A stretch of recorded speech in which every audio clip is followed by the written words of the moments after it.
I do want to have a chat with you quickly. Sad. Now it's turning into a kind of a snow limbo, man. What's on your mind? Sadly can't talk to you about her, but oh well, it's alright I guess. Let's do a couple of things here. After that I think we're gonna be going and crossing the river, which will be cool. We still have a reasonable amount of time today, left. Not as nice amount as I would hope to have, but a reasonable amount regardless. So we'll see. I hope for the best and fear for the worst. I think that I don't have enough time to do everything I would want to do. The yellow roses in the window, those aren't the flowers that were left for class. Interesting. 1.2. No, I'm not gonna buy anything. I don't even gain anything from goddamn alcohol, anymore. I'm resolute in my trying of changing into a different sort of a person entirely. But yeah, there's so much that need to be done. So very, very, very much. It's like we do so much, and there's still so million things to do at the same time. You. Right to work! Right to work! Shame on you! Could you help me? I really would wish to understand. I think you may be able to help me decipher some tattoos. Take out the picture. I don't think so, he grunts, barely glancing at it. Suddenly, this feels like a really, really bad idea.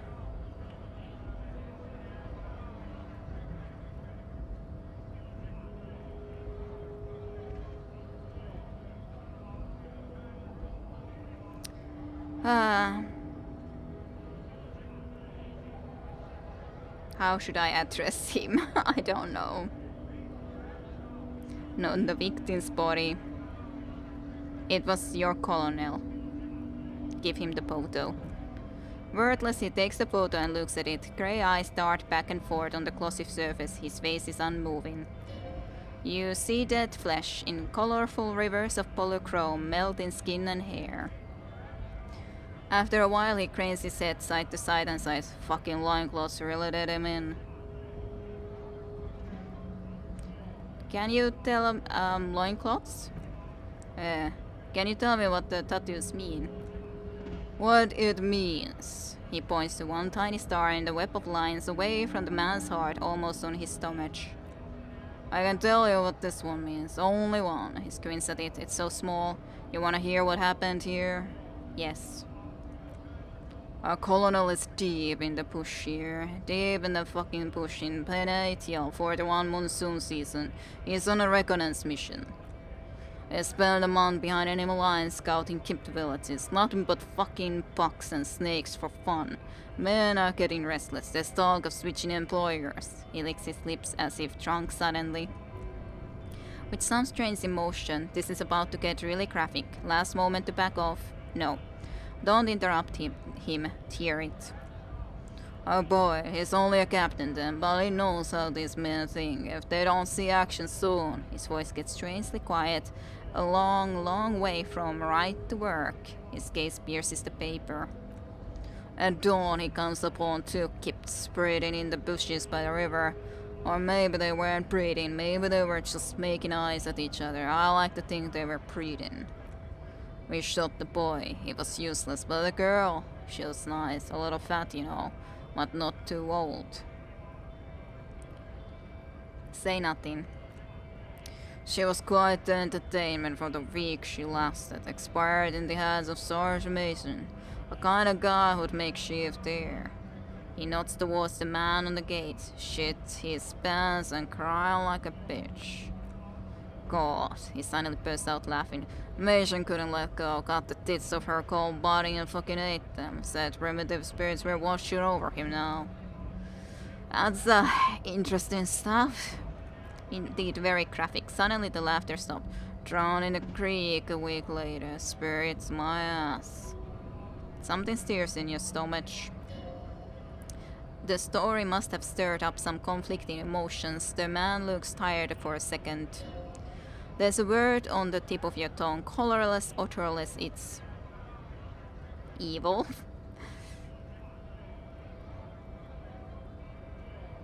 You were there. No, I was somewhere else. That's just a guess. As to what this one little star on his belly might mean, I'm just a bouncer. Evil. You bet it was.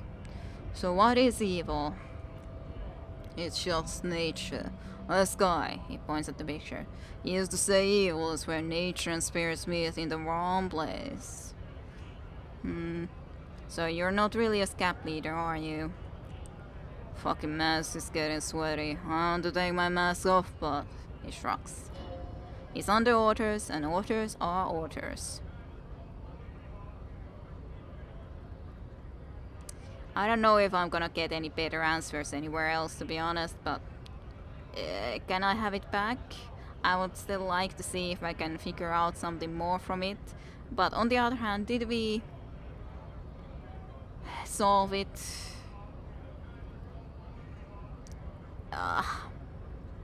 Can I have it back? Go ahead. He turns towards the gate slowly and yells, "Alright now, free commerce, keep the goods flowing." On the photo in your hands, the dead man's skin is studded with stars, tens, hundreds of them littering his dead skin.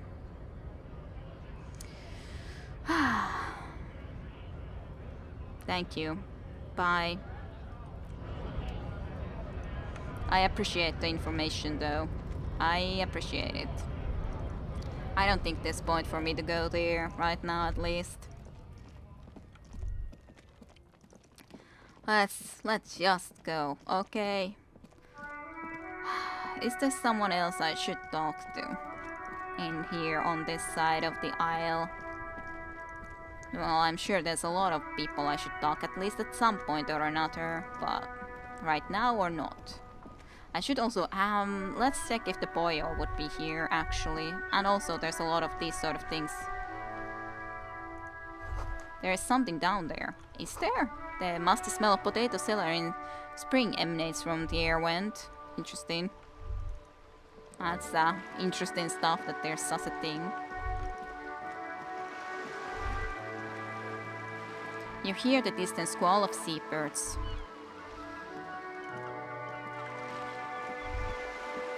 I can see so much more now. Ooh, money. That is definitely useful.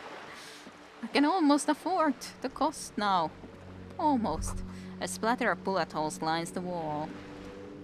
The sight of bullet holes stirs something in you, making you forget the lieutenant's surname. Look closer first. The fading marks are too degraded to draw any forensic conclusion, just chips in the sandstone. And they look pretty ancient. Kim, look, bullet holes. Where? He looks around. Point to the ships in the wall. Someone has been shot. We're cops. We should solve it. There. He looks at the wall. Those are old. Oh, you mean like from the revolution, right? Yes, the one that happened half a century ago. He blinks. Those bullets were fired during the revolution and do not warrant an investigation by officers of the law. What can you tell me about revolution? Not much. I don't have a fresh perspective on it. Shall we go? Yes, Kitsuraki, we can go. Don't see any boyo from here though, so definitely this is not the right location. We could quickly check if we can talk to the Pines representative, for example, in here. Traveling always is a little bit like sometimes have to load the areas forward quite a bit, to be honest. Still doesn't want to really load. Come on, man.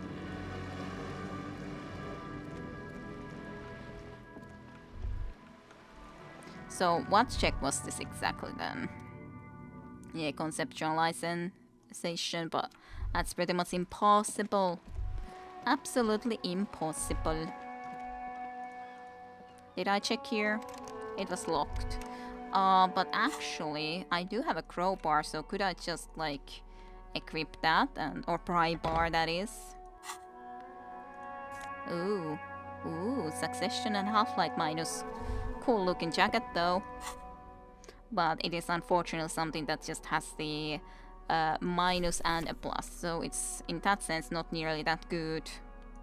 Even if I like the Succession, but that's kind of a cool looking outfit. Signal blue naval coat. This classic double breasted coat suits everyone, including you, and if you ever find yourself battle wins at the helm of a ship, then the coat's very fabric has got your back. Even mouse have left a few holes in it. Moths even. Perfect. Amazing. But yeah, let's just quickly visit her again. Oh, she ain't here. Interesting. Went to the village on the coast, officer. See you there, Joyce says the note on the post. Ooh, she's on the village there now. Well, that's good to know now that we've opened the way that she's gone there. No need to try to find her in here no more. So, hey, it's cool information. Cool information. Oh boy, I wonder how little we will be able to start to figure out from the new area when we get there. Oh yeah, I wanted to at least check, can I talk to you guys anything more? Officer! God damn it, pull yourself together, René. What do you want? He rubs his chest and spits. He turns to you. Well... what was this? Composure? Probably would be not something I could do, but hey, I could maybe try to do that. Is there anything you can tell me about this rifle? Hold out the antique firearm. It's Pele Makrav, he says, taking the rifle. 4.46 caliber, breech-loading, reverential made, good weapon, accurate and reliable. That's once inoperable. The bolt spring is missing and the mechanism is jammed shut. Still a Pewley. Yeah, handling the rifle back. Where did you find her? In the basement there, point at the bookshop. I'm not surprised. He looks at the building. There are probably lots of forgotten wartime weapons lying around here. Back in the day, everyone had something stashed away. As for the rifle, I don't know what else to tell you, he shrugs. This PM4446 are antique. No one uses them anymore. The ammunition is impossible to find. Indeed, they would be very difficult to find. Oh, I have really outdone myself. This is divine. He takes a bite of his sandwich. Yes, that's what you need, Gaston. More padding on that fat ass of yours. I hope your heart gives out. René, it's the little pleasures. Life doesn't need to be a struggle. Oh, hello, officer. How might I be of assistance on this fine day? Can I have a bite of that? That's just so wrong. Tell me, what do you know about the dead man? Let me think. He looks at the clouds wistfully. I heard someone was hanged and left for a tree for a week, but that's all I know, really. Come on, really? You know absolutely nothing? No, officers, I'm sorry, and I really would like to assist. Yes, smiling apologetically. You're both good guys, I can see that. Then help then, you wimp. Reproaching fills his eyes. You're up plenty of shoulders with the kosher caviar in the Union. Someone must know something. I wish I could, but I just don't know anything. His cheeks turns red. His cheeks. I always keep my nose clean and don't gossip. Everyone knows and respects that. Respects? The old carapier can't believe what he's hearing. Sounds a bit like you're holding back. I'm not, he assures you. I'm not even anymore. Of course he's holding back. The Capenier crosses his arms. His mouth is so full of onion prick he can't even speak properly.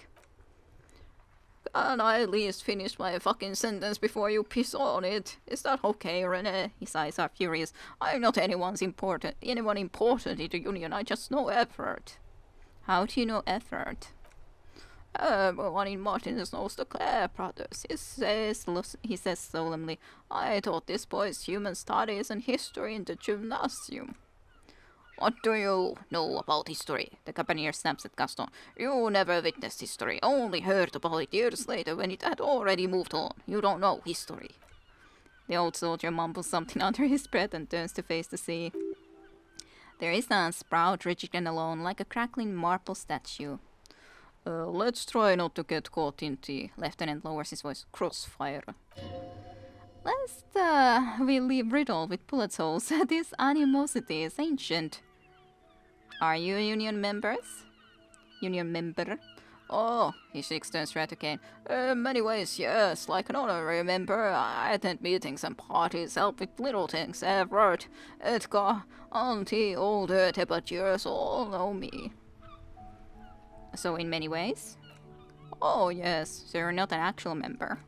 Not in the technical sense. His eyes fix on the balls in the crater. I don't have a vote or a membership card, but Everett gives me on the payroll just for the little things. Of course he's not a member. He's not a member of anything, I knew that. He frowns. He's a veteran vein, turns to where the wind blows and tries to look important. I hate the socialist rabble, he continues, but even siding with them is better than living your entire life on the fence, never committing to anything. Pick a damn side already. What are the little things you do for Everard? Writing work mostly. He smiles. Occasionally he needs something written, and I happen to have a way with words, people say. What kind of things do you write for him? Oh, nothing official, I assure you. Just essays for the newspapers about Martinez and how things are and how they could be. Everett and I have these long talks where the hell is little penman exactly what to say? He tells exactly what to say. It's a commie propaganda, plain and simple. You should be ashamed of yourself. Well, thanks for all of that. I was sure that I had talked to you too before. Oh, thank you, he nods, smiling wide. We're being consummate professionals. You'll have this case wrapped up in no time. So you mentioned Joanna Marie Puliu. Who is that? Oh, sweet Johnny. He gets a dreamy look in his eyes. She was the finest woman in all of Revengeful, maybe the entire world.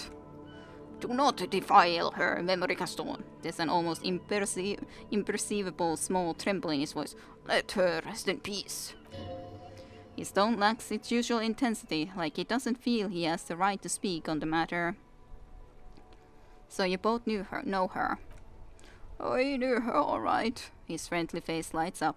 Lived on the same street, our entire lives, just 2 houses apart. The 3 of us have been best friends since we were 4. She was Renee's first girl back when the prick was 16. He looks at the cabaret almost gently. They were courting till he decided he'd rather die for some great ideal than just be happy. And then you stole her from me. He jerks forward, but then grabs his chest and stops.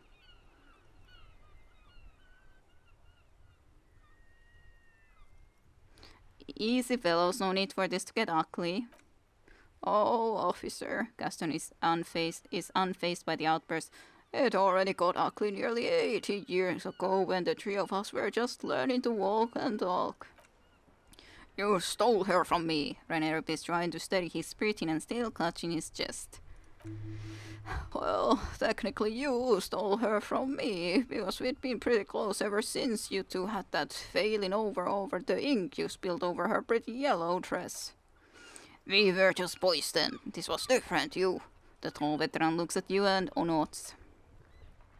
No point starting this all over again for the 1001st time, especially when we have company. Turns to you, officer. So what happened to her?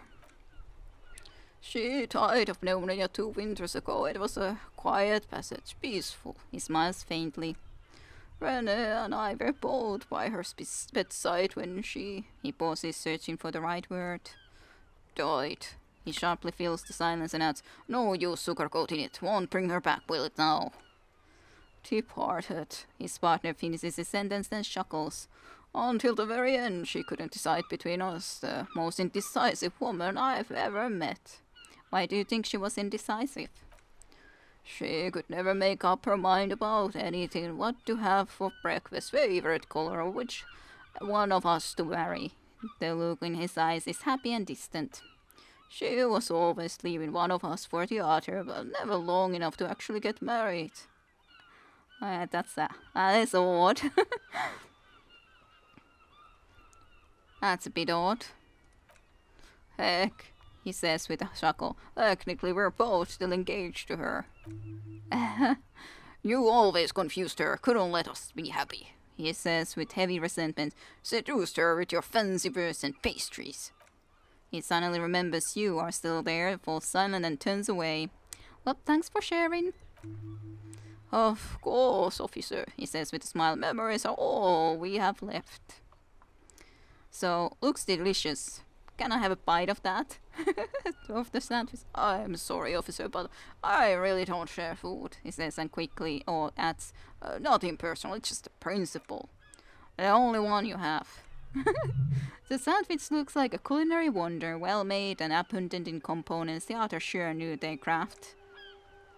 Addition to the obvious slice of ham, a fat one, you notice a brim of tomato peeking from below, and is that mayonnaise? Please, man, can I just have a bite? Believe me, officer, I wish I could help you, but I need this sandwich to keep my blood sugar stable. He's squirming, avoiding your gaze. In my age, you need to pay attention to these things. You can barely hear him, the sweet smell of pickles in harmony with garlic butter and marinated onions emanating from the sandwich is driving your mind in a singular direction. It must be yours. No, please, friend, let's just share it. Fuck off, it's mine.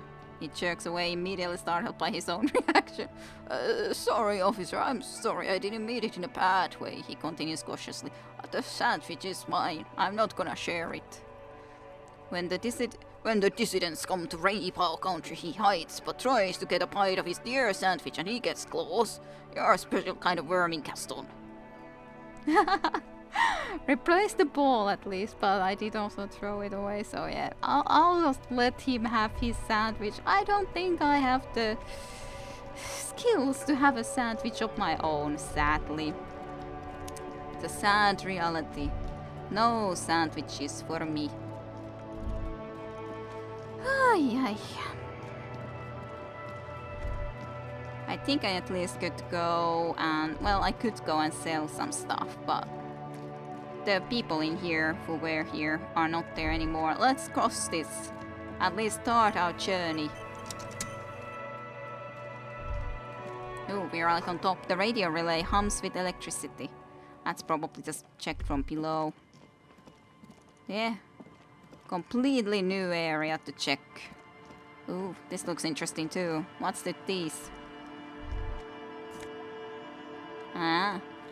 What's this then? Traffic beyond the gate, more abundant motor lorries. This sign says no entry, someone scribbled an inverted star on it. Hey. But could I break in? I have to at least check if it's possible. It is. Ooh, empathy minus logic though. Yeah, unless we have a new item. So it's always cool to at least have new items. There's that thing that I wanted. So many clothes we found all just laying around.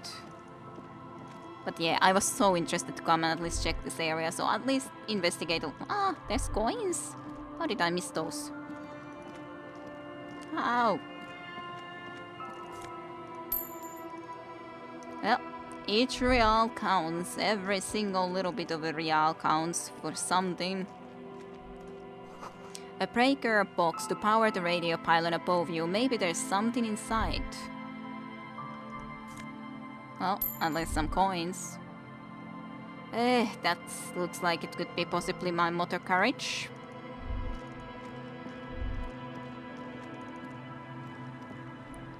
I was thinking that that's something, but yeah.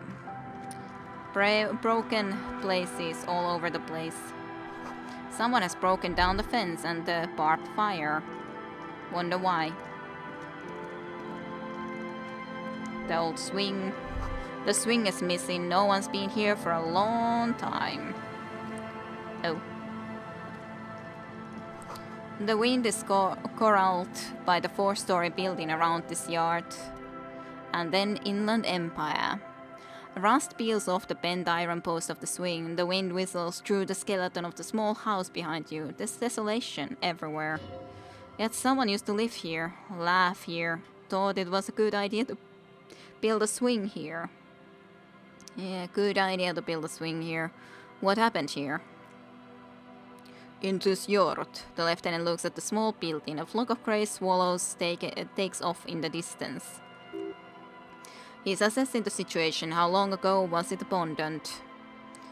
Someone thought they could have a summer house in a block obscure. For sheep, it didn't work out. They abandoned it about a decade ago. What's a block obscure? A black block, a part of the city left unrenovated after the war, or one that has fallen into gang violence, or has become inhospitable in some other way. So this part of the coast is a block obscure. Practically. It's not an official term in any way, but he spreads his arms, look around, no sewers, broken power lines, crime, drunks.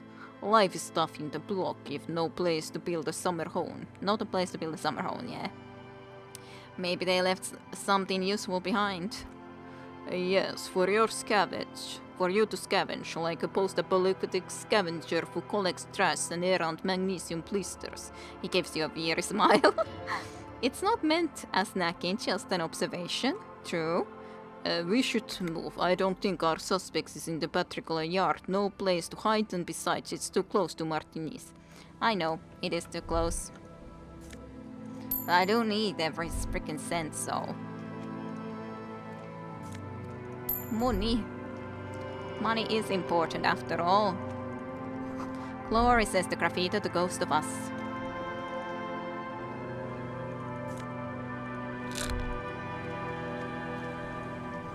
Someone has left their music collection beneath the tarpaulin. Use the interact button to inventory to inspect. Smallest jars insane science. We can listen to that goddamn song again. Maybe that should be the last thing we do today. This goddamn... Play that song! The song that made us angry that one time. The tape you found from the shack on the coast. The A-side has small shares of Saint songs written on it, while the B-side is supposed to contain the instrumental version, requires a boombox to play. The port reel is just what you needed. The reel attaches to the apparatus with a satisfying click. The tape is routed behind the magnetic reader. Press the play on tape. You press the large button marked commencer and the tape starts spinning. There's a small delay before the song starts playing. Keep the port reel at a harmless distance and wait. Then the organ starts playing, a simple melancholic tune echoing in the hallway. A lone singing voice joins in, telling you about the tiniest church in Saint Stone, surrounded by even tinier yard. You almost feel the seaside mist on your skin. It's mega sad. Within seconds you know this is the one, the real shit you've been looking for. The one you trust your room to that class that told you about. Perform it. A click, then silence for a click bit, then the tape stops spinning.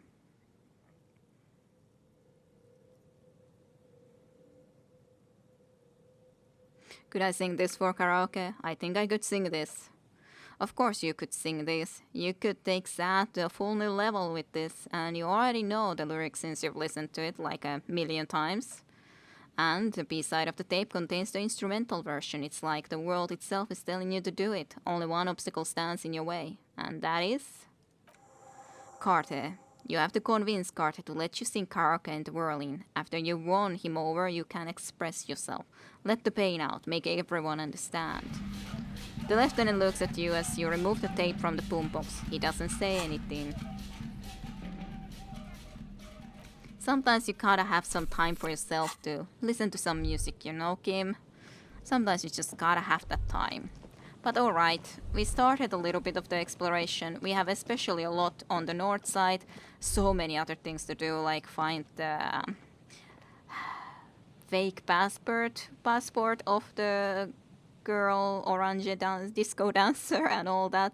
So many things to do. But I think we're doing okay progress nonetheless. So I hope you enjoyed tonight's episode, and I'll see you for more next time. So thank you for watching. See you next time. Bye bye. To be continued with Kira Rusha next time in Disco Elysium. See you all then.